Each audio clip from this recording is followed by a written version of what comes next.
भगवान विष्णु के 8वें अवतार श्री कृष्ण की लीला तो हम अक्सर बड़े बुजुर्ग द्वारा सुनते आए हैं, लेकिन भगवान श्री कृष्ण की मृत्यु कैसे हुई, मृत्यु का कारण क्या था, क्या श्री कृष्ण ने मृत्यु के बाद अपना शरीर त्याग दिया और उनकी मृत्यु के बाद क्या हुआ, इन सवालों के जवाब जानने की जिज्ञासा हर किसी के मन में जरूर होती है। आइए आज हम आपको बताते हैं। उससे पहले चैनल को सब्सक्राइब कीजिए और वीडियो को लाइक कीजिए। भगवान श्री कृष्ण का जन्म 3112 ईस्वी पूर्व में मथुरा में हुआ था। हालांकि उनका बचपन वृंदावन, बरसाना, नंदगांव, गोकुल और द्वारिका आदि जगह पर बीता। बताया जाता है कि महाभारत के युद्ध के बाद श्री कृष्ण ने द्वारिका पर 36 वर्षों तक राज किया, जिसके बाद उन्होंने अपना देह त्याग दिया। उस समय उनकी आयु 125 वर्ष थी। दरअसल उनकी मृत्यु के पीछे की वजह 2 श्राप है। आइए इनके बारे में जानते हैं। आखिर बताया जाता है कि महाभारत के युद्ध के बाद जब दुर्योधन और उनके सभी भाइयों का अंत हो गया, तो उनकी माता गांधारी को अत्यधिक क्रोध आया।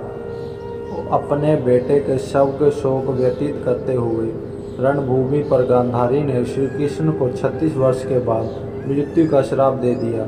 ये सुनकर पांडव चकित रह गए, लेकिन श्री कृष्ण ने मुस्कुराते हुए इस अभिशाप को स्वीकार कर लिया। इसके बाद ठीक 36 वर्ष के बाद उनकी मृत्यु हो गई। उनकी मृत्यु एक शिकारी के हाथों हुई। भगवान भगत पुराण में बताया गया है कि एक बार श्री कृष्ण के पुत्र शब ने शरारत करने की सोची। शब ने अपने मित्रों के साथ एक स्त्री का वेश धारण कर श्री ऋषि मुनियों से मिलने गए। स्त्री के वेश में शब ने ऋषियों से कहा कि वह गर्भवती है। युद्धवंश कुंवरों की इस शरारत से ऋषि मुनि क्रोधित होकर उन्हें श्राप दे दिया कि तुम एक ऐसे लोहे के तीर को जन्म दोगी जो तुम्हारे पूरे कुल का सर्वनाश कर देगा। श्री कृष्ण के इस श्राप को सुनकर सब डर गए और उन्होंने तुरंत सारी दुर्घटना उग्रसेन को बता दी।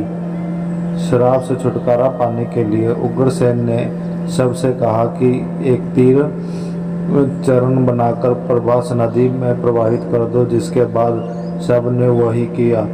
इसके बाद उग्रसेन ने राज्य में ये आदेश प्रवाहित किया कि यादव राज्य में कोई भी किसी प्रकार की नशीली सामग्री का इस्तेमाल, उत्पादक या वितरण नहीं करेगा। इस घटना के बाद द्वारिका में कई अशुभ संकेत देखने को मिले, जिसमें सुदर्शन चक्र, बलराम का हल और श्री कृष्ण का शंख, रथ का अदृश्य हो जाना शामिल था।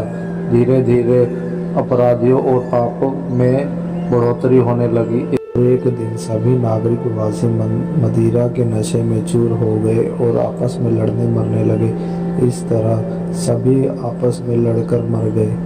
भागवत पुराण में बताया गया है कि एक दिन श्री कृष्ण पीपल के पेड़ के नीचे विश्राम कर रहे थे। तब जरा नाम के एक बहेलिये ने भगवान श्री कृष्ण को हिरण समझकर उन पर तीर से प्रहार कर दिया, जिनके बाद श्री कृष्ण ने अपने देह को त्याग दिया और उनकी मृत्यु दरअसल इस तीर से उसी लोहे के तीर का अंश था जिसमें शंभु ने उग्रसेन के कहने पर चरण बनाकर नदी में प्रवाहित कर दिया था। इस प्रकार ऋषि के श्राप के अनुसार ही समाप्त यदुवंशियों का नाश हो गया। गांधारी के श्राप के अनुसार श्री कृष्ण की मृत्यु हो गई। सभी को जय श्री कृष्ण।